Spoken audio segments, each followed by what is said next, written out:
Good afternoon. My name is Brave Villani, and today I'll be going over the poster that I created for this conference.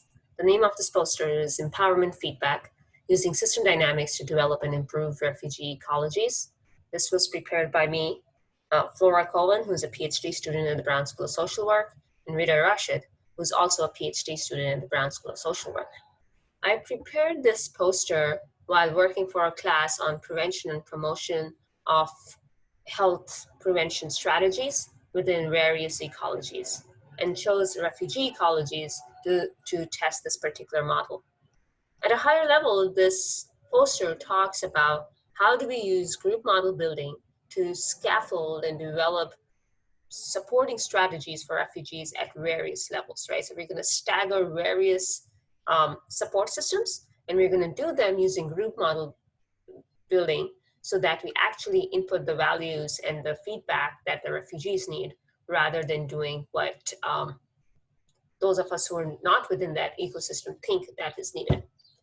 So I'll cover the poster now and explain as we go through. So the aim of this poster is to develop a research protocol regarding staggered intervention strategies using CBSD. And as a background, so we're going to be covering Indonesia. And Indonesia has more than 13,500 refugees as of now. And all the information and the references are provided in the poster as well. So one of the major issues is that Indonesia has not signed the UNHCR treaty. And what that means is that a lot of the rights of the refugees within Indonesia are usurped. They do not have rights of traveling, they cannot work out, they cannot own a home, and that creates a strange environment for the refugees.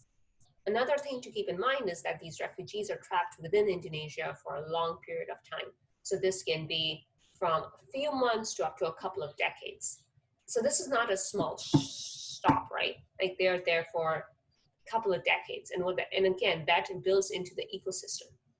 We do not have at this moment enough research to identify exactly what would be the perfect interventions for this community. And this community consists of folks from Pakistan, India, Malaysia, Afghanistan.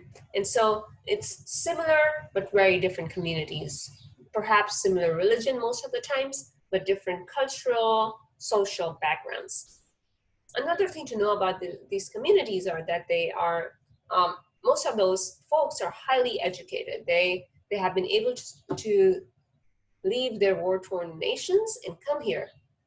And so, they had more resources than, say, the average person in their countries.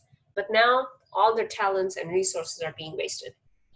Indonesia is being considered for this pilot program because of their positionality geographically, but also due to the size of the refugee population. It's not like a huge number, right? 13,500 is more of a manageable number where we can understand even how we do a small pilot program and the interventions, how they can be affected throughout. Figure 1 covers the potential intervention impacts. This covers the Brendan Boffer's social ecological model, which shows how an individual is never just an individual. They are present in their microsystem, which connects to the macro, meso, and exo and chrono system. What that means is that any intervention that is done in one piece impacts the other pieces. The way to read this model when you look at it is that all the issues and problems are indicated in the lighter arrows, and reinforcing loops are shown within various levels. The interventions cut across various levels and are shown in the darker blue arrows. I'll now discuss the theorized methodology.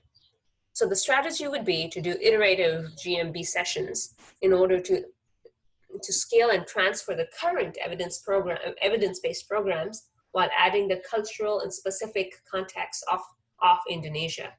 And we'll strategically design these GMB workshops to get appropriate feedback and sustainable program design.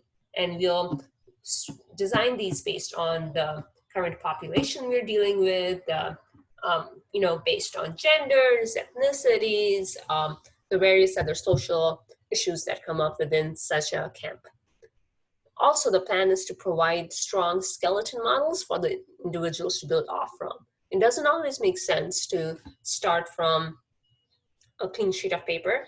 We've already done a lot of research within refugees, and we know what some of the basic requirements would be. So we prepare some skeleton models and ask the community to input what their ideas of cultural nuances and needs they would need within this context.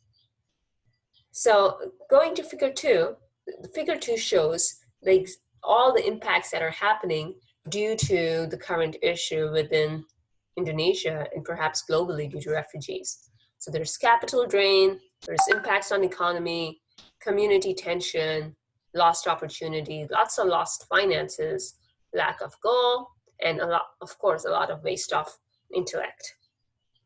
Figure 3 then shows how when we do a staggered intervention, we can cover many issues at the same time.